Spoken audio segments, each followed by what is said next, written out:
All right, Shalom. This is your brother Yonathon. First and foremost, I want to give all praises to the Most High, Yahweh, Bahashem, Yahushai, Bahashem Rakakadash. I want to give double honors to the apostles and the elders of Great Millstone, and I want to say Shalom to all the brothers and, of course, the few sisters who are pursuing this truth in sincerity. All right, may the blessing of election be upon your house. Now, in the chat this morning, the brothers put a image up. There's a guy named Paul Kersey on the comment board, which we brothers have a pretty good idea of who it is. It's a member within another, renowned camp, so to speak. But they don't acknowledge what the MOTB is. And for those who are new, if you don't know what the MOTB is, go read Revelation 13 and 16.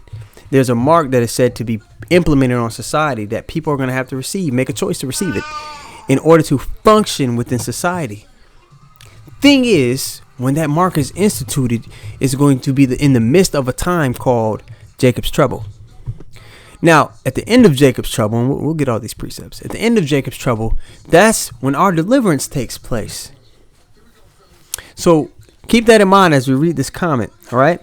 So the comment goes on to say this. Bear with me. Let me get it here. It says, and could the MOTB, this is what Paul Kersey stated. He said, and could the MOTB, which is the mark in Revelation 13:16, already have come and passed a while ago? And as of now, we are just waiting for the Lord to make his appearance.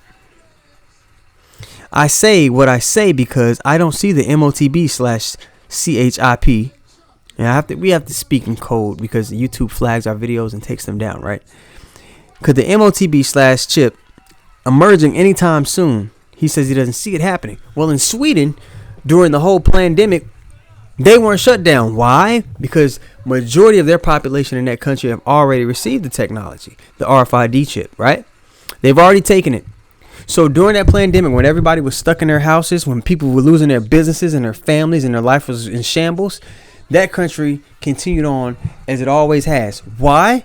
Because the agenda that the elites have planned for the entire world has already been accomplished in that land. The ultimate goal that these people have in mind is the goal to create a one world government run by the banking industry, run by the bankers, and they're doing it in sections. The European currency, the euro, and the European Constitution is one part of it. Now they're trying to do it in America with the North American Union, right? And they want to create a new currency called the Amero, right? And the whole agenda is to create a one world government where everybody has an RFID chip implanted in them. All money is to be in those chips, right? There'll be no more cash. And this is given me straight from Rockefeller himself. This is what they want to accomplish. And all money will be in your chips. And so instead of having cash, anytime you have money in your chip, they can take out whatever they want to take out whenever they want to. If they say you owe us this much money in taxes, they just deduct it out of your chip digitally. Total control. Total control. And if you're like me or you, and you're protesting what they're doing, they can just turn off your chip. And you have nothing. You can't buy food. You can't do anything. It's total control of the people. And that chip's connected to a database that has your purchasing records, what you do, what everything. you sell. Everything is in there. There was no reason for them to be locked down and confronted with, because taking the juicy juice was a preliminary to this mark. They wanted to see how many of the people could they fearmonger into bending the knee to their will. So that was a preliminary to the real test, to the real hour of temptation. Okay? Continue on with the guy's comment. Phone keeps locking up. All right? I say what I say because this is what he said. He said, I say what I say because I don't see the MOTB/chip emerging anytime soon. Where is it? He's in that spirit of this. It's June. Ain't no microchips. Ain't no microchips. It's June. It's June. The same spirit that Nate is in, which clearly is his teacher. Now, for those who know, right? It's literally a choice. You can get the MOTB now and have your home or vehicle configured to accept MOTB. We have been waiting for decades now. Look, so he's in the spirit, and she's fine. You know, she's gonna be a baby. She's in, and I got the mic specifically, so she's good. They're in this. What they're teaching now is that if you do take this RFID chip, right, that you can repent from it. Well, the scriptures clearly say once you take it, that's it. There is no repenting from receiving the mark. So they're going to have a lot of blood on their hands with the things that they're teaching. This is deadly serious. And them saying that, they're trying to make light of it. Like it's not such a big deal. It is the biggest deal. All right. Let's go to Revelation 20. And we'll start at verse. We'll just start here at the top. Revelation 20:1. Okay, it reads, "And I saw an angel come down from heaven, having the key of the bottomless pit." Now, all the lands within the earth are referenced as pits. Now, the bottomless pit just so happens to be Europe. Hard time growing things there. So this is talking about the bottomless pit, all right? Europe. "And a great chain in his hand, and he laid hold on the dragon, that old serpent, which is the devil and Satan, the very nation or the people that's referenced in 2 Thessalonians, who carry out the workings of Satan upon the earth," right? "Which is the devil and Satan, and bound 1,000 years. Now, we ruled in Europe for 1,000 years. And who was put down, man? The wicked. Esau, Edom. So that there was 1,000-year period where they weren't on top. They weren't ruling. They weren't in power. But then you had the Renaissance period. All right? Renaissance means rebirth. So they came back into power after, you know that 1,000 years. And what the first thing that they do? What is it? Is it 1 Maccabees 3:48? Let me go get it. They sought to paint the likeness of their images. Iconoclasm. They started painting over the images of the actual saints, of the prophets, of the Lord. They started going out and deceiving once more. 1 Maccabees 3:48. It says, "And laid open the book of the law," scriptures, "wherein the heathen had sought to paint the likeness of their images." So they started going out and deceiving again. They started chopping off the noses of architecture and all these different things, whitewashing images. So that Renaissance period is when he came back into power. So he was loose, right, from that bondage that he was chained up for 1,000 years. Let's go back to Revelation 20, verse 2. "And he laid hold on the dragon, that old serpent, which is the devil and Satan, and bound him 1,000 years, and cast him into the bottomless pit, and shut him up, and set a seal upon him, that he should deceive the nations no more till the 1,000 years should be fulfilled. And after he must be loosed a little season." So that loosed a little season, we're in that little season right now. The wicked are ruling, and they're coming to the climax of their rulership, and they're getting ready to switch over to that cashless society. Which, if you have a brain cell in your brain, you see that everything's being switched over, and people are going away from cash. And as the dollar collapses, as the current monetary system collapses, the solution that they're going to come to the people with is the RFID chip. And the thing is, Paul Kersey knows this. He's admitted to understanding this. But the people that are over him, because he's a leader within the Israelite group, and this is why we all can't come together, because we're not gonna take part with people who are teaching things that are not the truth, that are going to cause people to get put to death and lose out on salvation, which the Lord wrote it this way anyway. But he understands this, and he believes that the MOTB is the mark. But the people that are over him, he's being pressured, and he doesn't have the balls enough to sit and say, "Hey, no, this is off," and just leave and go teach and stand for righteousness. He's not about the right things. He's about a position. He's not about the truth. You see? All right, verse 4.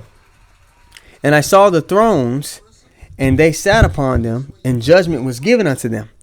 This is Revelation 20:4, right?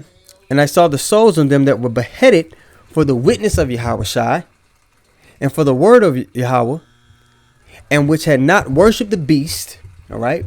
This system that this devil has established.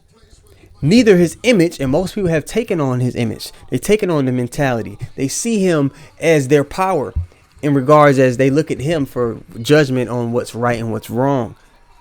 Most people have taken on the image of this devil, right? But there's one more part of it. Neither had received his mark upon their foreheads. So the mark is something completely different. It's what you're going to need to function within his new world order that he's trying to establish. Okay? Or in their right hands. And they lived and reigned with the Mashiach 1,000 years. So after the MOTB, in the midst of that, all right, MOTB is going to be happening the same time as it's all going to be on top of each other. It's all going to be simultaneous. World War III, the MOTB, famine of the word, Jacob's trouble. All these things are happening at the same time. So he's saying that it passed in his comment, and we're just waiting on the Lord to return. Also, that kind of lines up with something that the leader of his group said years back. He said it wasn't any Jacob's trouble. Then he backpedaled on it and said, I didn't say that, idiot. Yes, you did, nigga. We got you on camera. What? Blatantly lie. Anyway.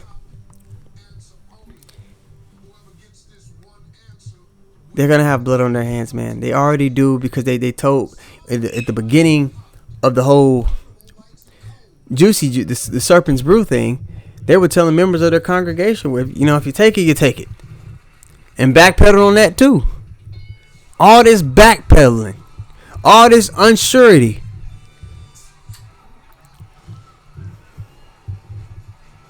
The Lord in this time, he's making it very clear. He gives you a checklist, man. If you're trying to identify who the real man of the Lord is, they're gonna be deep diving into prophecy. They're not gonna be trying to send you comforting words. The comforting word is that the Lord is delivering us, but they're not gonna be trying to say, well, make light of the MOTB. This is something that if you reject it, you're gonna be you're gonna be confronted with death if you reject it. And they're trying to make light of that. So you're disarming the flock. They're not mentally and spiritually prepared for these things. Knowledge and wisdom is going to be the stability of our times. Why are you unpreparing people for the test we're about to go through? It's wicked. It's evil. It makes absolutely no sense. All right, but let's get some of these other precepts, man. So there's a Jacob's trouble coming. There's going to be a time that's worse than any other time for our people, documented or undocumented. It's spoken of in Matthew 24 and 21, Daniel 12 and 1.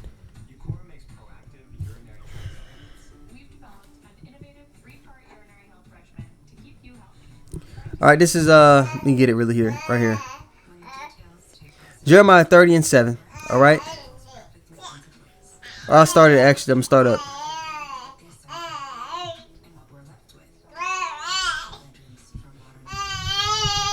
The time that's coming is going to be worse than the siege of Jerusalem in 70 AD.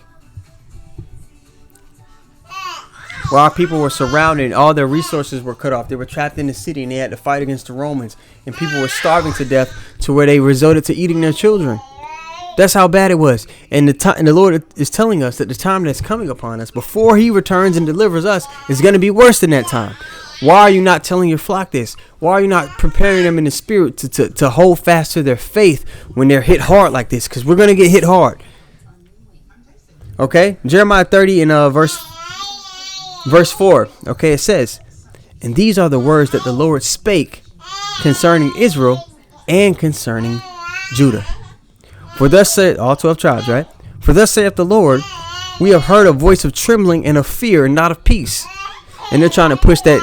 It's almost backhanded, just like the church, trying to push a spirit of prosperity, comfortability.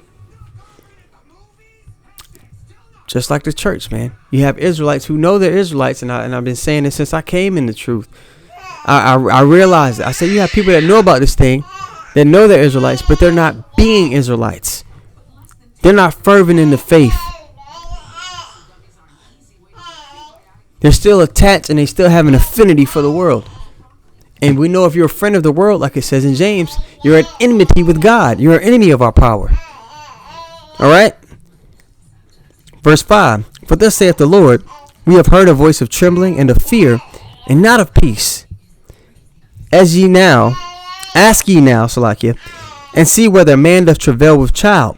Wherefore do I see every man with his hands on his loins, as a woman in travail. Have you ever seen a woman give birth? Her insides are being pulled. It's not something you can rub. It's a different pain, right? The Lord is saying here that the men, and even referencing, I'll get that precept as well.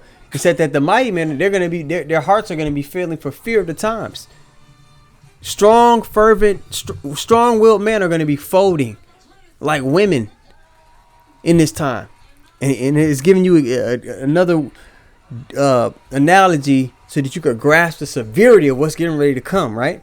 Verse 6 again from the top. Ask ye now and see whether a man doth travail with child. Wherefore do I see every man with his hands on his loins as a woman in travail, and all faces are turned into paleness. It's going to be ruthless out here, and the only people that are going to be able to weather that storm in its entirety are going to be those who the Lord has his hand upon. And the Lord is not going to have his hand upon many. All right. Verse 7. Alas, for that day is great, so that none is like it. It is even the time of Jacob's trouble, but he shall be saved out of it. That remnant is going to escape. Are we going to escape it unscathed? No, of course not. We're going to be tested, man. Let's go to 1 Peter 4 and 17. How are we going to escape this thing? I always bring up this point, man. I love it. The Indiana Jones movie, whenever he escapes the tombs, he always escapes by the skin of his teeth. He always escapes. The wall is coming down. He has the chalice that he had to grab, and he's sliding down, and he barely makes it. The wall's dropping down and brushes his hair. He barely makes it out alive. It's going to be the elect. All right. And the scriptures say this. It's 1 Peter 4 and 17. It says, for the time has come. I'll start at 17. For the time has come that judgment must begin at the house of Yahweh. And if it first begin at us, those who believe, those who are, that know they're Israelites. And if it first begin at us, what shall be the end of them that obey not the gospel? Verse 18, the point here, right? It says, and if the righteous scarcely be saved, where shall the ungodly and the sinner appear? Scarcely be saved. Is somebody going to be saved and they're not completely confident and sure what the MOTB is? They don't know that that's something they have to completely reject, and they're not preparing mentally and spiritually to reject it. Are they going to be prepared? Are they going to be equipped for the fight? Of course not.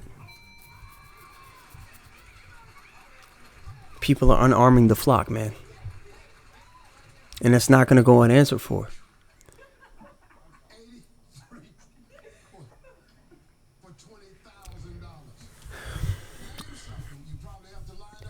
The point is made. I'm pretty sure other brothers have done lessons on it today. I will be doing lessons on it, bringing up other points and more details, but it's clear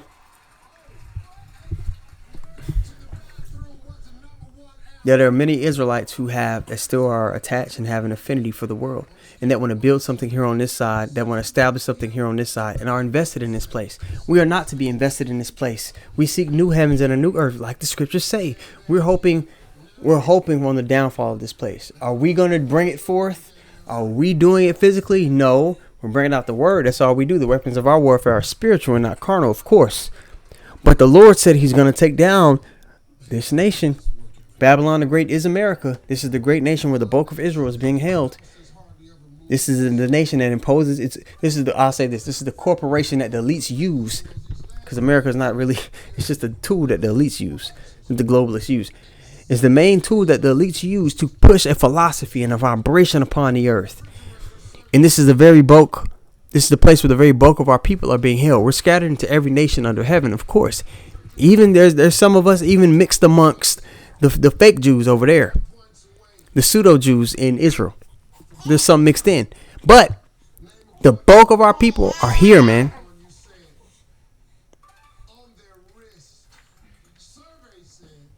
Thing is, it's not gonna. It's the amount of people that are not gonna make it. The amount of people that are gonna be judged here on this side.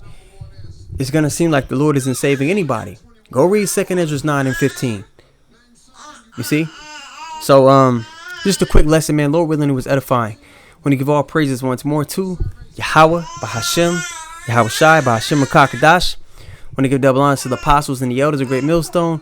And I want to say shalom to all the brothers and, of course, the few sisters who are pursuing this truth and sincerity. All right? May the blessing of election be upon your house. Shalom.